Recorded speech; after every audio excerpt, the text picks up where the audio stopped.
Day 89, Judges 1 through 3, Ruth 1, and Psalm 133.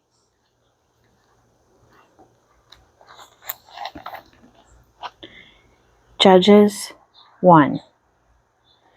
Israel's failure to complete the conquest. After the death of Joshua, the sons of Israel inquired of the Lord, "Who shall go up first for us against the Canaanites, to fight against them?" The Lord said, "Judah shall go up. Behold, I have given the land into his hand."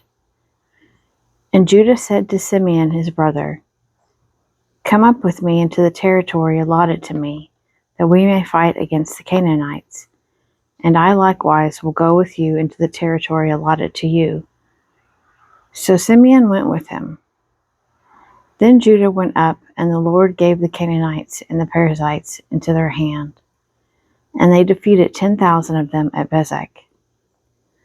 They came upon Adoni-Bezek at Bezek, and fought against him, and defeated the Canaanites and the Perizzites. Adoni-Bezek fled, but they pursued him, and caught him, and cut off his thumbs and his great toes.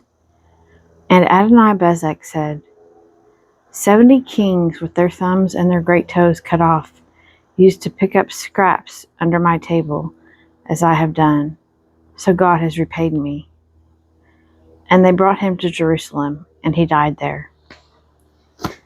And the men of Judah fought against Jerusalem, and took it, and struck it with the edge of the sword, and set the city on fire. And afterward the men of Judah went down to fight against the Canaanites, who dwelt in the hill country, in the Negeb, and in the lowland. And Judah went against the Canaanites, who dwelt in Hebron. Now the name of Hebron was formerly Kiriath Arba. And they defeated Sheshai, and Ahiman, and Talmai. From there they went against the inhabitants of Debir. The name of Debir was formerly Kiriath Sephir. And Caleb said, "He who attacks Kiriath Sephir and takes it, I will give him Achsah, my daughter, as wife." And Othniel, the son of Kenaz, Caleb's younger brother, took it, and he gave him Achsah, his daughter, as wife. When she came to him, she urged him to ask her father for a field, and she alighted from her donkey, and Caleb said to her, "What do you wish?" She said to him, "Give me a present. Since you have set me in the land of the Negeb, give me also springs of water." And Caleb gave her the upper springs and the lower springs. And the descendants of the Kenite, Moses' father-in-law, went up with the people of Judah from the city of palms into the wilderness of Judah, which lies in the Negeb near Arad. And they went and settled with the people. And Judah went with Simeon his brother, and they defeated the Canaanites who inhabited Zephath, and utterly destroyed it. So the name of the city was called Hormah. Judah also took Gaza with its territory, and Ashkelon with its territory, and Ekron with its territory. And the Lord was with Judah, and he took possession of the hill country. But he could not drive out the inhabitants of the plain, because they had chariots of iron. And Hebron was given to Caleb, as Moses had said, and he drove out from it the 3 sons of Anak. But the people of Benjamin did not drive out the Jebusites who dwelt in Jerusalem. So the Jebusites have dwelt with the people of Benjamin in Jerusalem to this day. The house of Joseph also went up against Bethel, and the Lord was with them. And the house of Joseph sent to spy out Bethel. Now the name of the city was formerly Luz. And the spies saw a man coming out of the city, and they said to him, "Please, show us the way into the city, and we will deal kindly with you." And he showed them the way into the city, and they struck the city with the edge of the sword, but they let the man and all his family go. And the man went to the land of the Hittites, and built a city, and called its name Luz. That is its name to this day. Manasseh did not drive out the inhabitants of Bethshean and its villages, or Tanakh and its villages, or the inhabitants of Dor and its villages, or the inhabitants of Ibleam and its villages, or the inhabitants of Megiddo and its villages. But the Canaanites persisted in dwelling in that land. When Israel grew strong, they put the Canaanites to forced labor, but did not utterly drive them out. And Ephraim did not drive out the Canaanites who dwelt in Gezer, but the Canaanites dwelt in Gezer among them. Zebulun did not drive out the inhabitants of Kitron, or the inhabitants of Nahalol, but the Canaanites dwelt among them, and became subject to forced labor. Asher did not drive out the inhabitants of Akko, or the inhabitants of Sidon, or of Alab, or of Aksib, or of Helbah, or of Aphik, or of Rehob, but the Asherites dwelt among the Canaanites, the inhabitants of the land, for they did not drive them out. Naphtali did not drive out the inhabitants of Beth-Shemesh, or the inhabitants of Beth-Anath, but dwelt among the Canaanites, the inhabitants of the land. Nevertheless, the inhabitants of Beth-Shemesh and of Beth-Anath became subject to forced labor for them. The Amorites pressed the Danites back into the hill country, for they did not allow them to come down to the plain. The Amorites persisted in dwelling in Haharez, in Ajalon, and in Chalbim. But the hand of the house of Joseph rested heavily upon them, and they became subject to forced labor. And the border of the Amorites ran from the ascent of Akrabim, from Selah and upward. Israel's disobedience. Judges 2. Now the angel of the Lord went up from Gilgal to Bochim, and he said, I brought you up from Egypt, and brought you into the land which I swore to give to your fathers. I said, I will never break my covenant with you, and you shall make no covenant with the inhabitants of this land. You shall break down their altars. But you have not obeyed my command. What is this you have done? So now I say, I will not drive them out before you, but they shall become adversaries to you, and their gods shall be a snare to you. When the angel of the Lord spoke these words to all the sons of Israel, the people lifted up their voices and wept. And they called the name of that place Bochim, and they sacrificed there to the Lord. Death of Joshua. When Joshua dismissed the people, the sons of Israel went each to his inheritance to take possession of the land. And the people served the Lord all the days of Joshua, and all the days of the elders who outlived Joshua, who had seen all the great work which the Lord had done for Israel. And Joshua the son of Nun, the servant of the Lord, died at the age of 110 years.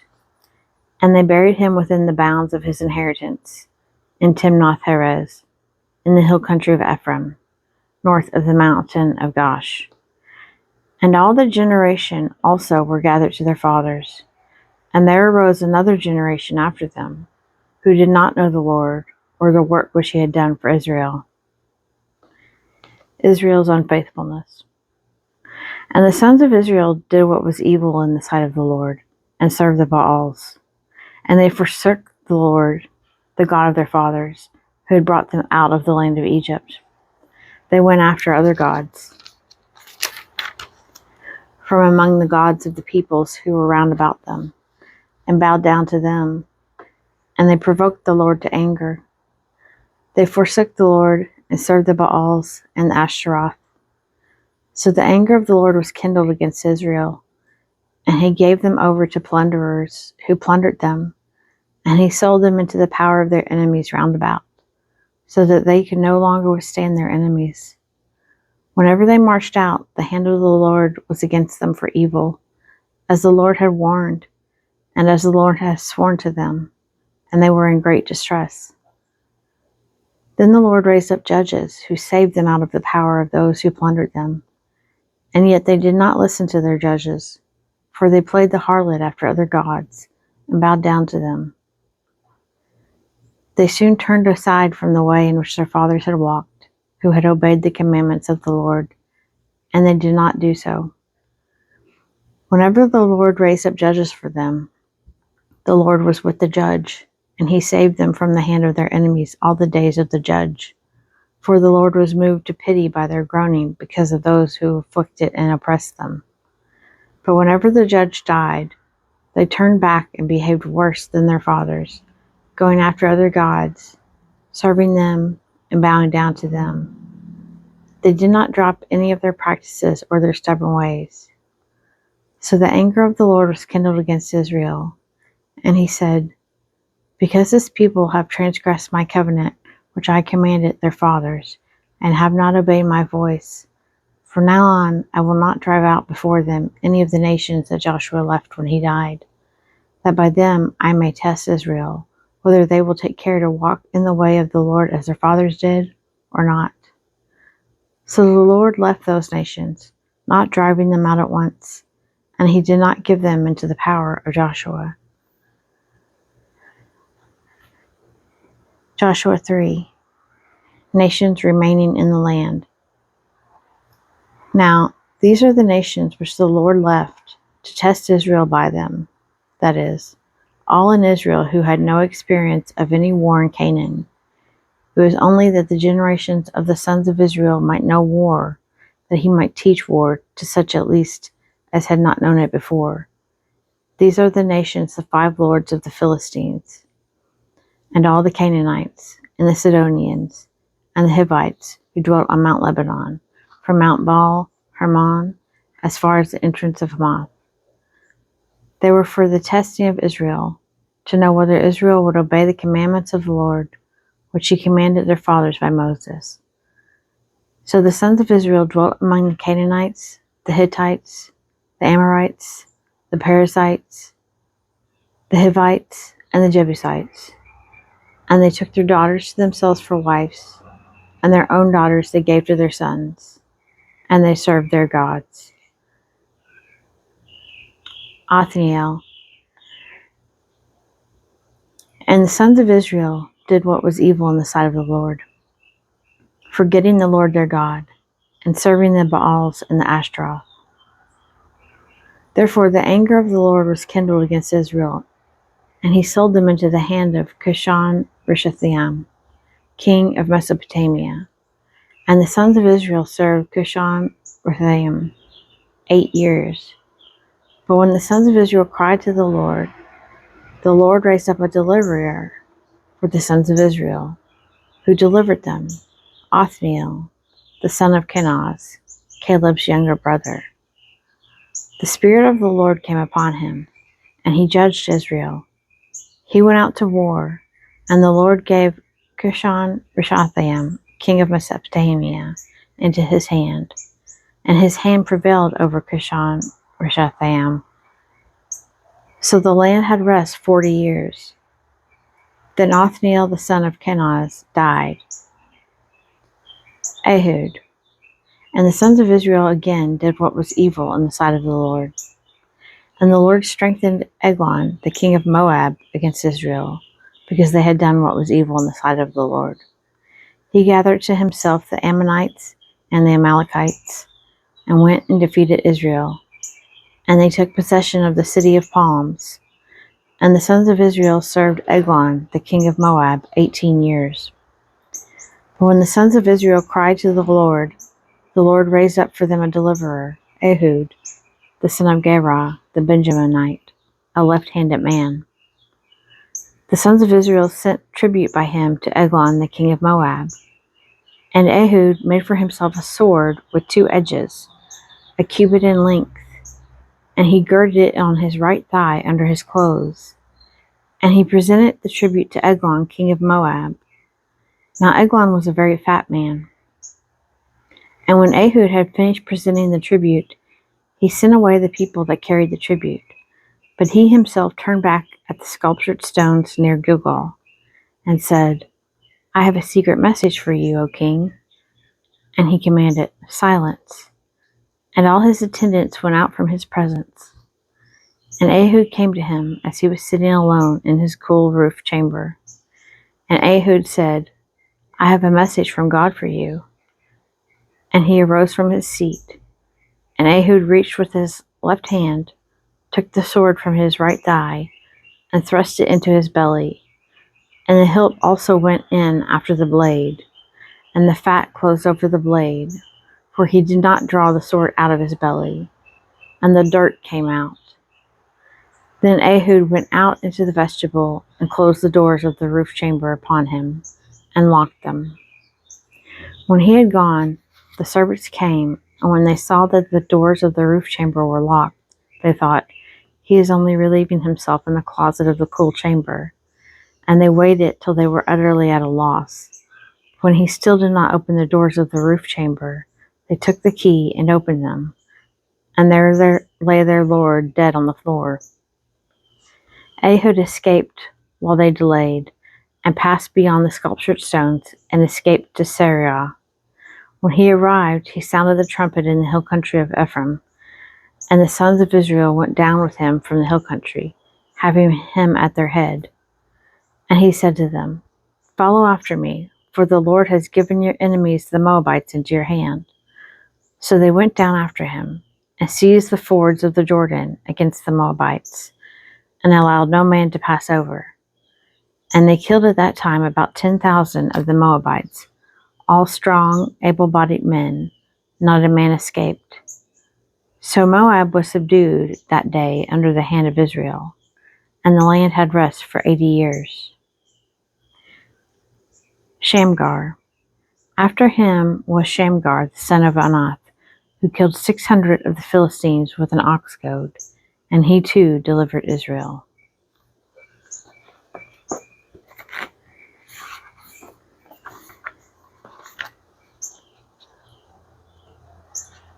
The Book of Ruth 1. Elimelech's family goes to Moab. In the days when the judges ruled, there was a famine in the land, and a certain man of Bethlehem in Judah went to sojourn in the country of Moab, he and his wife and his 2 sons. The name of the man was Elimelech, and the name of his wife Naomi, and the names of his 2 sons were Mahlon and Chilion. They were Ephrathites from Bethlehem in Judah. They went into the country of Moab and remained there. But Elimelech, the husband of Naomi, died, and she was left with her 2 sons. These took Moabite wives. The name of the one was Orpah, and the name of the other Ruth. They lived there about 10 years, and both Mahlon and Chilion died, so that the woman was bereft of her 2 sons and her husband. Naomi and her Moabite daughters-in-law. Then she started with her daughters-in-law to return from the country of Moab, for she had heard in the country of Moab that the Lord had visited his people and given them food. So she set out from the place where she was with her 2 daughters-in-law, and they went on the way to return to the land of Judah. But Naomi said to her 2 daughters-in-law, "Go, return each of you to her mother's house. May the Lord deal kindly with you, as you have dealt with the dead and with me. The Lord grant that you may find a home, each of you in the house of her husband." Then she kissed them, and they lifted up their voices and wept. And they said to her, "No, we will return with you to your people." But Naomi said, "Turn back, my daughters. Why will you go with me? Have I yet sons in my womb, that they may become your husbands? Turn back, my daughters, go your way, for I am too old to have a husband. If I should say I have hope, even if I should have a husband, this night, and should bear sons, would you therefore wait till they were grown? Would you therefore refrain from marrying? No, my daughters, for it is exceedingly bitter to me for your sake that the hand of the Lord has gone forth against me." Then they lifted up their voices and wept again, and Orpah kissed her mother-in-law, but Ruth clung to her. And she said, "See, your sister-in-law has gone back to her people and to her gods. Return after your sister-in-law." But Ruth said, "Entreat me not to leave you, or to return from following you. For where you go, I will go, and where you lodge, I will lodge. Your people shall be my people, and your God my God. Where you die, I will die, and there will I be buried. May the Lord do so to me, and more also, if even death parts me from you." And when Naomi saw that she was determined to go with her, she said no more. So the two of them went on until they came to Bethlehem. And when they came to Bethlehem, the whole town was stirred because of them. And the women said, "Is this Naomi?" She said to them, "Do not call me Naomi, call me Mara, for the Almighty has dealt very bitterly with me. I went away full, and the Lord has brought me back empty. Why call me Naomi when the Lord has afflicted me, and the Almighty has brought calamity upon me?" So Naomi returned, and Ruth the Moabitess, her daughter-in-law, with her, who returned from the country of Moab. And they came to Bethlehem at the beginning of barley harvest.